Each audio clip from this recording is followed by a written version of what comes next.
Ibihe byiza mwe mwese mwahisemo gukurikirana ibiganiro bica kuri Rewo Sport TV. Ndizera yuko rero mumeze neza kandi ndabifuriza gukomeza kugira umunsi mwiza ndetse n'umugoroba mwiza mwe mwese muri kuri Rewo Sport TV. Rero reka nizere yuko mumerewe neza, abatamerewe neza namwe mwihangane, niko bimera.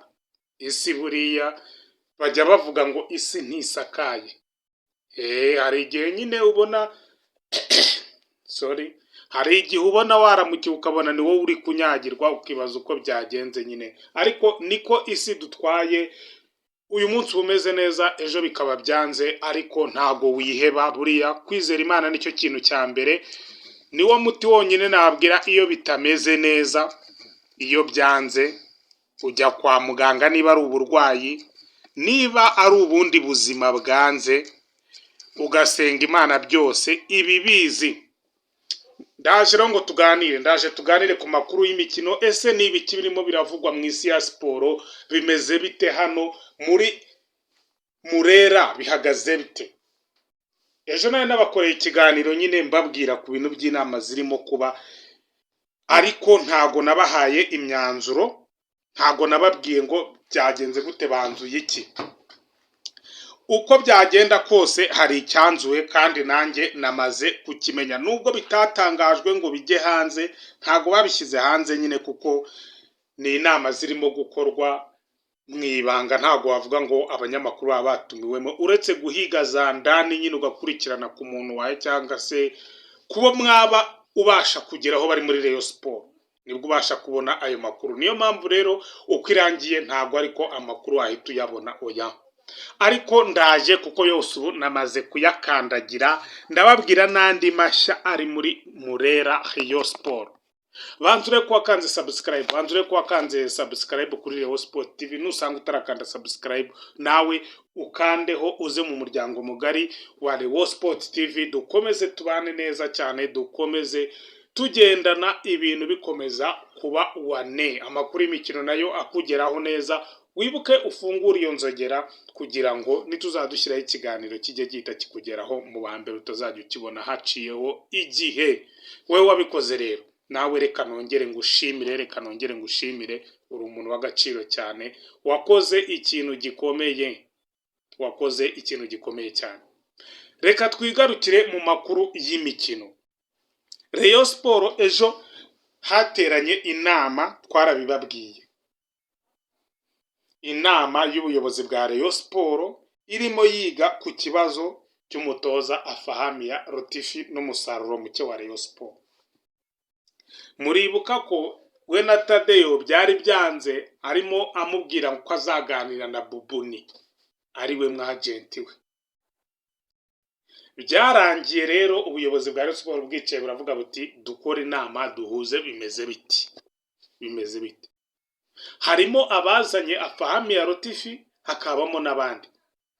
Icyo gihe ntago umutoza yari arimo, cyangwa se umuhagarariye mu nyungu ze ari we Bubuni, nta wari uhari. Baricaye rero basasa inzobe, baricara bafata ikaramu, barandika, bava kuri A bagera kuri Z ku musaruro w'umutoza Afahamiya Rotifi n'imitoreze ye. Bararebye bose bahuriza ku kintu kimwe, ku musaruro wa Afahamiya Rotifi ari mukeya. Nibyo ntago hari kuburamo intambara, kuko hari abazanye Afahamiya Rotifi, kandi igihe cyose ari bubagiye barabemeye ko bakoze amakosa muri Rokiritomo. Ariko burya nanone rero ubugabo butisubiraho bubyara ububwa. Byaragaragaye ko amakosa bayakoze. Niba koko bakunda Rayon Sport, bakaba bari muri Rayon Sport kugira ngo nk'ikipe bakunda, ntabwo bayifuriza ko ibona ibibi. Niyo mpamvu rero bicaye baraganira nk'abantu b'abagabo, barareba ku musaruro wa Afahamiya Rotifi, barahuzahuza, buri wese azana ingingo ze. Hari uwuzana izarengera Afahamiya Rotifi, hari uwuzana izimushinja, bose barazizana bashyira hariya. Baravuga bati turebereye, ese koko uyu mutoza akwiye kuguma muri Rayon Sport? banzuye ko umutoza Fahami ya Rotifi koko atari uwo kuguma muri Rayon Sport. Ibyo byanzuwe byanarangiye, nta n'ikindi kintu cyabisubiza inyuma kuko byakozwe n'abayobozi ba Rayon Sport bose bari kumwe, bose bari kumwe. Yaba bamuzanye, yaba mwemera batamwemera, bose bari bahari, baravuga bati umusaruro wa Fahami ya Rotifi ntabwo umwemerera kuguma muri Rayon Sport. Bityo rero umwanzuro wafashwe ni uwo kwirukana Rotifi, akadomo, nta n'ikintu cyabikuraho habe na kimwe, kuko n'abari bamushyigikiye bose bari bahibereye, babyemeje ko Rotifi agomba kwirukana. Icyo ni kimwe. Ikindi cya kabiri, barebye umutoza ugomba gusimbura Rotifi ni uwuhe. Icyo nacyo bakivuzeho, bashaka umutoza ugomba kumusimbura, ariko zandani mfite, amakuru mfite ni uko ari umuzungu.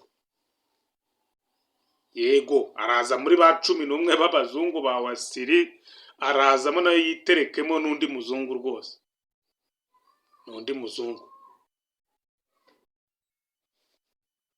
Bakaba bongeye baganira ku kintu cya squad ya Rayon Sport. Noneho squad ya Rayon Sport, kuko benshi bari ku ruhande rwa Rotifi, bageragezaga kwisobanura, bagerageza gutanga impamvu zatuma umutoza atirukanwa, bagashyiramo na squad ya Rayon Sport.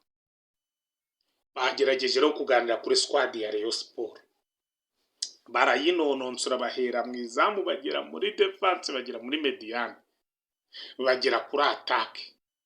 Avuga ati squad ya Rayon Sport ihagaze gute.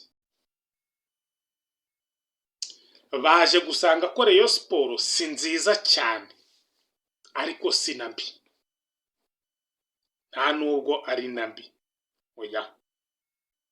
Ubwo nyine bari barimo basubiza bariya ba Prosperi bazanye Rotifi, avuga ati ariko umutoza nibyo koko ntago ari kugaragaza umusaruro, ase squad afite koko iramwemerera ko yagaragaza umusaruro tumusaba.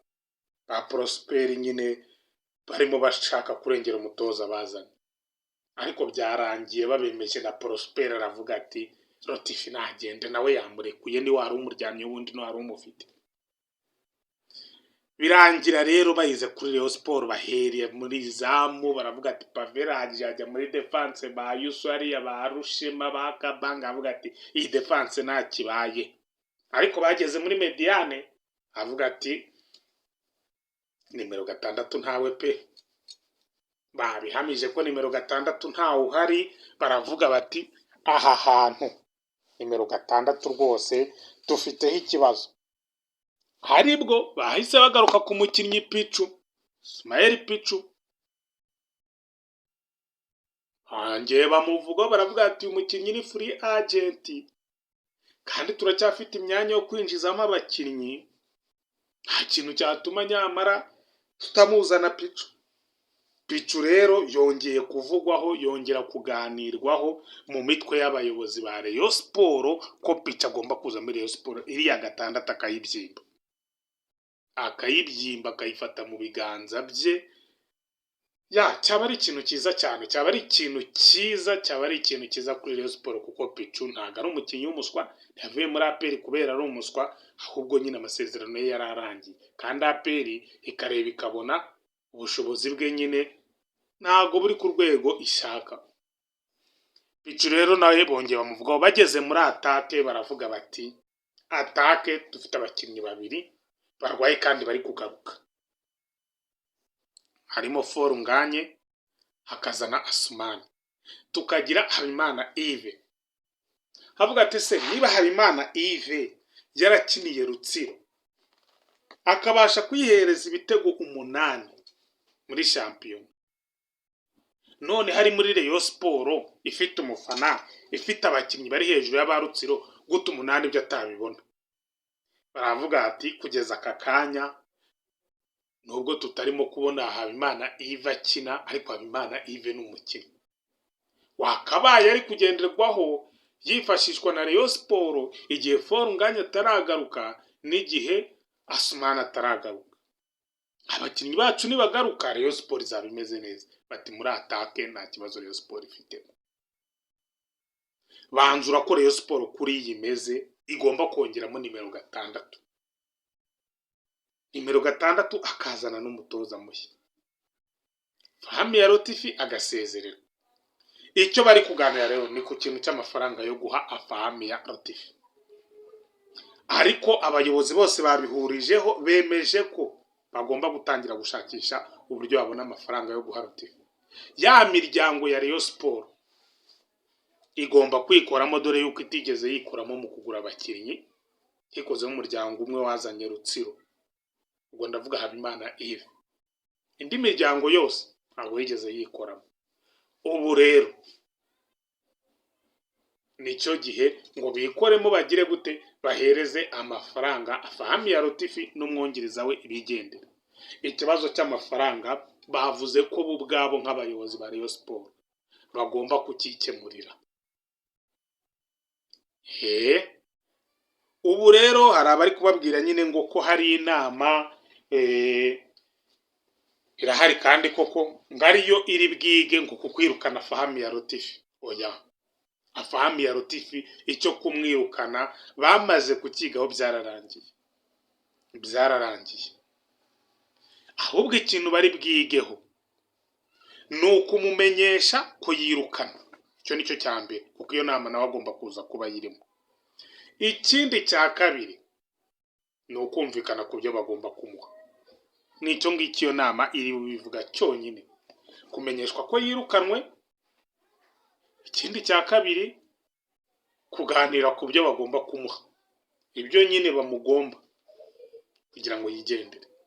Nta kindi iyo nama iri bivugaho.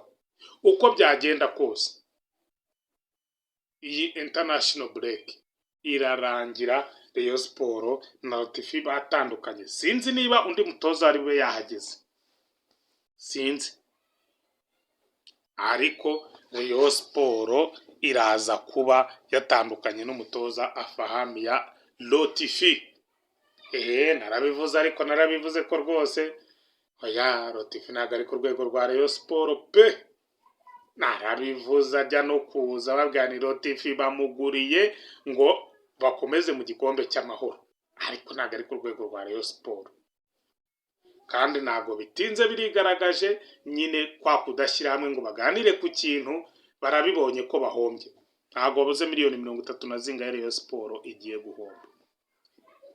Ngayo nguko rero, ngayo nguko ubu ngubu dutegereje ko bofisiyaliza ko Rotifi agiye, tukamenya n'ibyo bamuhaye. Haravuga ko ari miliyoni 15, ari amezi 3, ariko afitemo n'andi 2, hari n'utundi bagiye babara bigahana na 35.